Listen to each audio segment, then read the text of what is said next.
Prime Minister Mark Carney is giving a speech to Canadians tonight ahead of his long-anticipated budget. But will it even pass, given his minority government?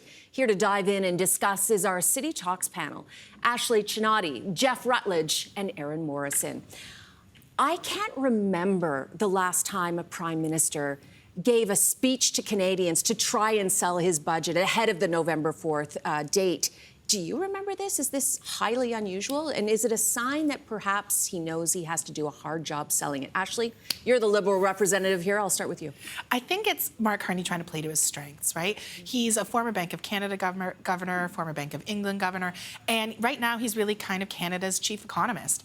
And we know that there is some tough news for Canadians in the budget. They've been preconditioning that there's a significant deficit, and we don't know what he's going to say, but I think what we're going to get a sense of tonight is what is Mark Carney, the economist's plan as Prime Minister for the Canadian economy? Jeff, tough sell or unpalatable? There are two different things here when it comes to politics. Well, I think it's a bit of a poison pill for Canadians, right? They're at a point in time where they're really struggling. They're seeing, closure notices coming out, it seems like weekly at this point. And he was supposed to fix that. That's why he was elected. He was going to be the magician to fix all this. There was supposed to already be a deal in hand. And look, I think, Canadians are willing to give him an inch and perhaps even a mile for some to allow him, to negotiate the deal that we need to get with the states, and understanding Donald Trump's kind of approach to that. But the reality is they need to see a clear plan to move forward to affect change here in Canada so we can manage the things that we can change here and not rely on, as he has said himself, a tweet from the president to decide our economy. But Erin, it is a tough job. I mean, he's in a lot of difficult situations here. I guess the question, too, is could anybody be doing a better job at this point in time? It's not about whether anybody could do a better job at this point in time. It's whether or not he's doing the job he promised to do. Fair. He ran on a platform of, I will stand up to Trump. I've got my elbows up. I'm going to get Canada a good deal. We're now 6 months, and not only have we not seen a good deal, we've seen capitulation after capitulation, and we've seen auto job after auto job lost. Can this budget even pass? There's a lot of speak in Ottawa that maybe, he's three seats shy of a majority. Is this going to be a big problem? We saw Government House Leader Stephen McKinnon come out this weekend and say that obviously they are in a minority government and the government does have some concerns about its ability to pass. But I think what Canadians are looking for is Parliament to work together to pass a budget, to keep the important work going that Mark Carney has started to grow our economy. We've seen significant legislation on improving how major projects in this country get going. And those kind of big economic changes that we require to shore up our economy against massive shakes like tariffs take time.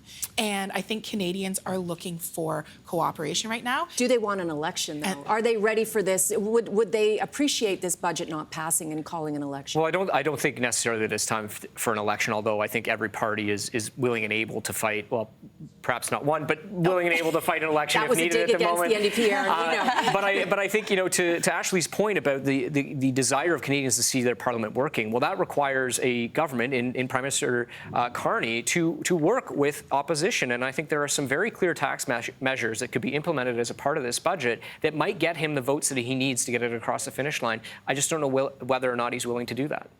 Okay, I'm going to agree that you need to work with the other parties. You need to throw things in your budget that they can support or that would be unpalatable for them not to support. And often in our history, in our recent history, the Liberals have tabled budgets that says, okay, NDP, we're going to do some things to earn your votes, like dental care, like pharmacare, the things that the NDP fought for. There's nothing here for the NDP that we've seen so far. Cuts, cuts, cuts, layoffs, layoffs, layoffs. That is not something that's going to be easy for the New Democrats to support. And judging by how Pierre Poilievre has responded, right either.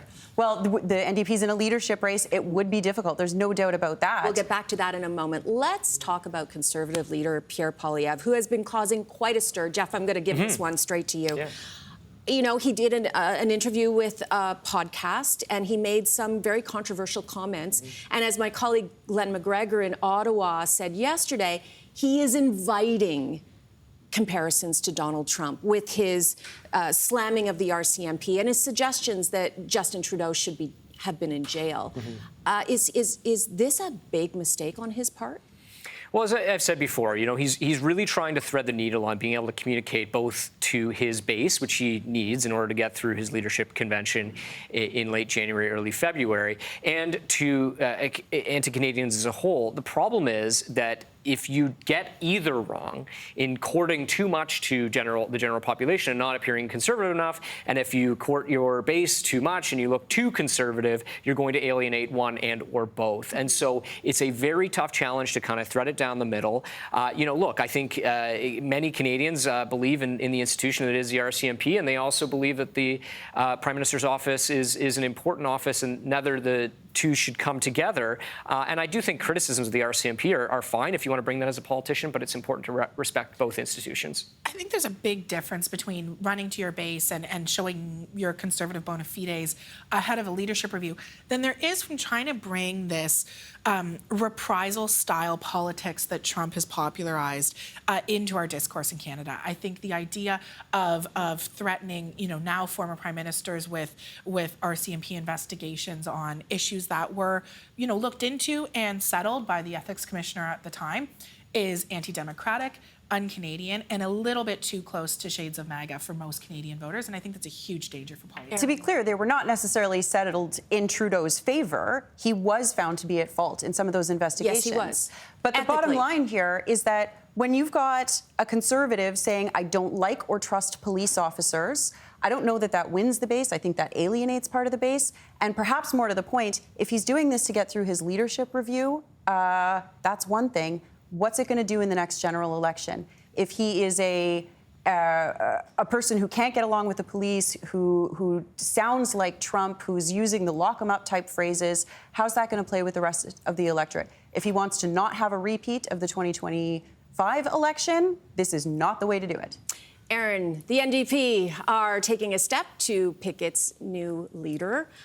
Here's my question. If a tree falls in the forest and nobody hears it, did it fall? I mean, I feel like the NDP are really struggling to get some oxygen here. Well, ask me tomorrow.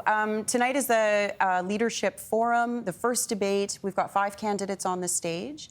I think we're seeing some excitement and some momentum around it.